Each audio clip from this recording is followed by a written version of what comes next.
അടുത്ത പാടുകയാണ്.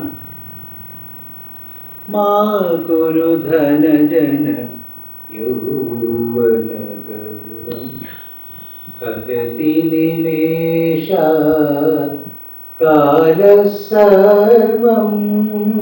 മാ കുരു ധനജന യൗവന ഗർവം ഹരതി നിമേഷ കാലസർവം. മായാമയമിദം അഖിലം ബുദ്ധ്വാ ബ്രഹ്മപദം ത്വം പ്രവിശ്യ വിദിത്വാ. ബ്രഹ്മപദം ത്വം പ്രവിശ്യ വിദിത്വാ എന്ന് അടുത്തത് പറയുന്നു. അപ്പം നമ്മൾ പറഞ്ഞല്ലോ, ധനം, ജനം, യൗവനം എന്നിവ ഉണ്ടാക്കിക്കൊണ്ടാണ് ഒരുവൻ സംസാരത്തിൽ ജീവിക്കാനായി ബുദ്ധിമുട്ടിക്കൊണ്ടിരിക്കുന്നതെന്ന് പറഞ്ഞില്ല. അപ്പൊ അദ്ദേഹം പറയണം,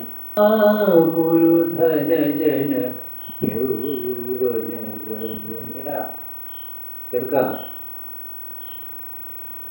ഈ ധനം, ജനം, യൗവനം എന്നിവയുടെ ഗർവം ഉണ്ടാക്കി വെക്കരുത് പറയുകയാണ്. എന്തുകൊണ്ട്?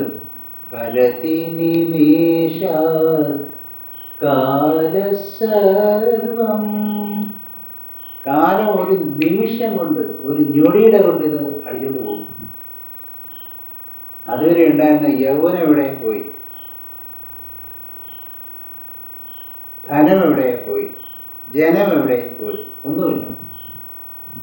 ഒരൊറ്റ സെക്കൻഡ് കൊണ്ട് ഇതെല്ലാം ഇല്ലാതാകുന്നു. അപ്പൊ ഇതിനു വേണ്ടി ഓടി നടന്ന് പാടുപെടുന്നതിന് പകരം അവനവൻ്റെ ധർമ്മത്തെക്കുറിച്ച് ചിന്തിച്ചുകൊണ്ട് ശ്രേഷ്ഠമായ രീതിയിൽ പ്രവർത്തിച്ചു കൊണ്ടിരിക്കുകയാണ്. അപ്പം എന്തുണ്ടാവും? ധനമുണ്ടാവും. ഈ ധനം ഉണ്ടാവുന്നതുകൊണ്ട് എന്തുണ്ടാവും? ജനവും ഉണ്ടാവും. ഈ ധനവും ജനവും കൂടിയുള്ള സന്തോഷം കാരണം എന്ത് നിലനിൽക്കും? യൗവനം നിലനിൽക്കും. ഇതെല്ലാം ഉണ്ടാകും. ഇതെന്നാ ഇല്ലാതായി കഴിഞ്ഞാലോ ധനവുമില്ല, ജനവുമില്ല, യൗവനവുമില്ല. അപ്പോൾ ആ ധനജന യൗവനങ്ങൾ ഇല്ലാതായി കഴിഞ്ഞിട്ട് ഇതിനെക്കുറിച്ച് ദുഃഖിച്ചുകൊണ്ടിരുന്നിട്ട് അതൊക്കെ ഉണ്ടാക്കിയത് വെറുതെ ആയിപ്പോയല്ലോ എന്ന് ശരീരത്തിന് പുറത്തു പോയിരുന്ന് ചിന്തിക്കുന്നതിനേക്കാൾ എത്രയോ ശ്രേഷ്ഠമാണ് ഇതിനൊന്നും മെനക്കെടാതിരിക്കുക എന്നുള്ളതാണ്. മായാമയമിധം അഖിലം ബുദ്ധ്വ. ഈ മനസ്സിലാക്കുക, ഇത് മുഴുവൻ മായാമയമാണ്, സ്വപ്ന സദൃശ്യമാണ്. ഇത് നിത്യമതയുള്ള കാര്യമല്ല. ബ്രഹ്മപദം ത്വം പ്രവിശ്യ വിദിത്വ. അറിഞ്ഞുകൊണ്ട്, അറിവ് കൊണ്ട്, വിദ്യ കൊണ്ട് ഈ ബ്രഹ്മപദത്തിലേക്ക് പ്രവേശിക്കുക.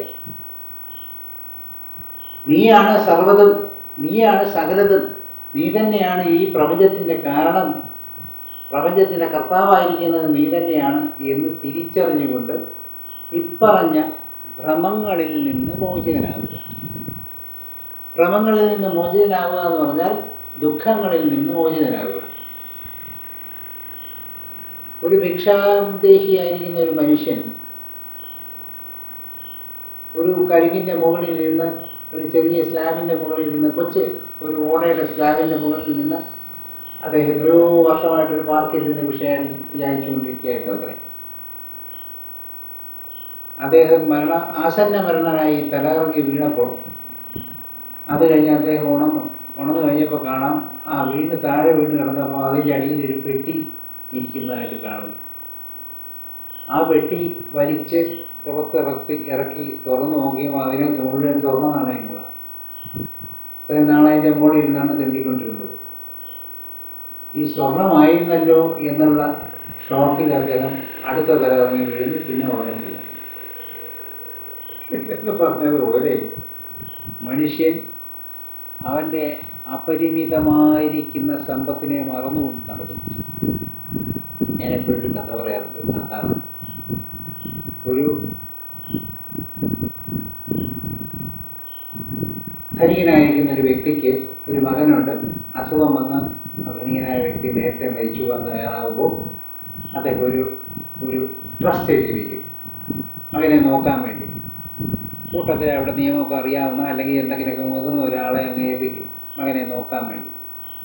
അപ്പോൾ അതിന് പ്രായപൂർത്തിയാകുമ്പം ഈ സ്വത്തൊക്കെ അയാളുടെ കയ്യിലേക്ക് വരും. അതുവരെ മകൻ്റെ കാര്യങ്ങളൊക്കെ നോക്കണം, വിദ്യാഭ്യാസം, വളർത്തൽ എല്ലാം നോക്കണം.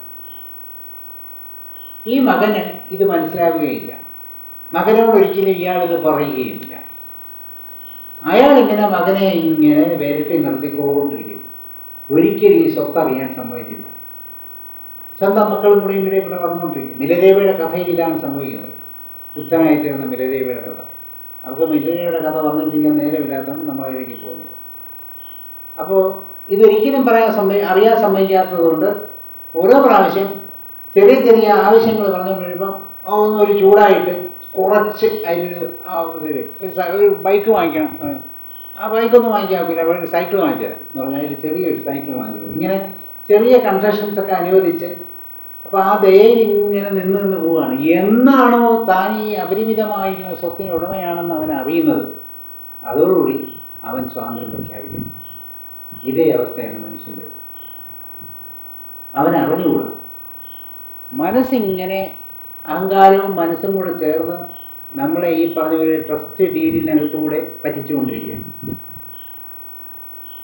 നമ്മൾ അത്യാവശ്യമായിട്ട് പല ആഗ്രഹങ്ങളിലൂടെയും പോകുമ്പോൾ അവ തൽക്കാലമായിട്ട് ചില എല്ലും കഷ്ണങ്ങൾ ഇട്ട് തന്നുകൊണ്ട് അതിൽ നിർത്തിക്കൊണ്ടിരിക്കും.